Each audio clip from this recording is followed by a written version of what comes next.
અયોધ્યામાં બની રહેલા ભવ્ય રામ મંદિરમાં ભગવાન રામના બાળ સ્વરૂપ રામલલ્લાની મૂર્તિના અભિષેક માટે 22 જાન્યુઆરી 2024નો દિવસ પસંદ કરવામાં આવ્યો છે. અયોધ્યા મંદિરમાં ભગવાન રામની મૂર્તિના અભિષેક માટેનો વિશેષ શુભ સમય 22 જાન્યુઆરીના 2024ના રોજ 12:29 અને 8 સેકન્ડથી 12:30 અને 32 સેકન્ડ સુધીનો છે. આ દરમિયાન ભગવાન રામની મૂર્તિનો અભિષેક કરવામાં આવશે. આ રીતે 84 સેકન્ડનો સમય પ્રાણ પ્રતિષ્ઠા માટે ખૂબ જ ખાસ રહેશે.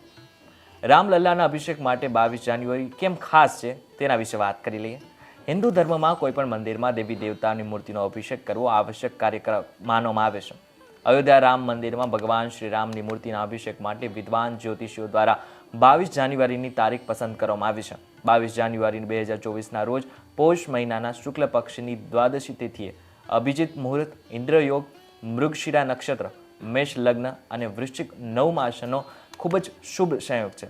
22 જાન્યુઆરી બપોરે 12:29 થી 12:30 સુધી ભગવાન રામની મૂર્તિને પ્રતિષ્ઠા પરમેશ્વર મંત્રના જાપ અને અનુષ્ઠાન સાથે અભિષેક કરવામાં આવશે.